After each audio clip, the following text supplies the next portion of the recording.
Self-discipline is the ability to overcome things, control yourself, and to do things that are right despite temptation. Self-discipline has a few different parts to it. It's when you can control yourself. It's when you can tell yourself to do something in a timely fashion. It's when you overcome the temptation to do something that may be wrong. It's teaching yourself to live by a set of rules, and it's also following someone else's set of rules. It's all about performing the tasks that you know are good for you and the tasks that you know that you should do. When we stick to those tasks, we allow for our responsibility and our trust to grow. Think of it just like a game. When you're playing a video game, you either gain points or you lose points. Self-discipline is the same thing.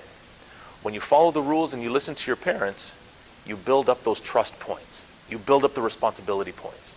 But when you choose to be disrespectful and you don't use your self-discipline, you're actually taking away the trust that your parents can give you, and you're taking away the responsibility that they can give you.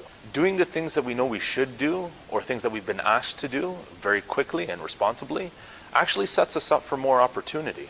Let's say we come home from school and we're constantly being told to do our chores, do our chores, do our chores, but we don't do them. We're actually taking away from our playtime at the end of the night. The longer it takes us to do those chores and to do what's being asked of us, the more we take away from ourselves at the end of the night. But if we were to come home quickly, do our chores, and then move on to maybe supper, we would have the rest of the evening free for ourselves. Let's imagine for a moment that we want a bike. And that bike is a pretty expensive one. It takes the self-discipline to save every bit of money that you have. Maybe you get some allowance, maybe you get some birthday money, maybe you get some money at Christmas. The ability to avoid spending that money is self-discipline. There's going to be all sorts of things that are out there that tempt us to purchase something. Maybe we want a deck of cards. Maybe we want some new shoes. We have to decide what's more important. Is it that bike or is it the deck of cards?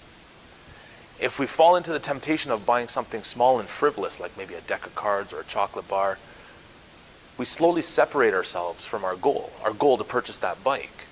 But if we have the self-discipline, if we say, no, you know what, I can wait for that chocolate bar, or I can wait for that deck of cards, we slowly bring ourselves closer to our goal of buying that bike. That bike is also a very cool example because with that bike comes a set of rules that our parents give us.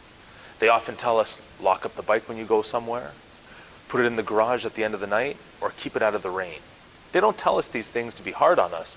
They tell us these things so we can keep the bike safe, so we can keep it in good running order. We keep it out of the rain so it doesn't rust. We keep it in the garage at night so no one takes it. We lock it up when we go somewhere, again, so no one takes it. When we can show that we have the self-discipline to do all these things, we actually set ourselves up for something far into the future.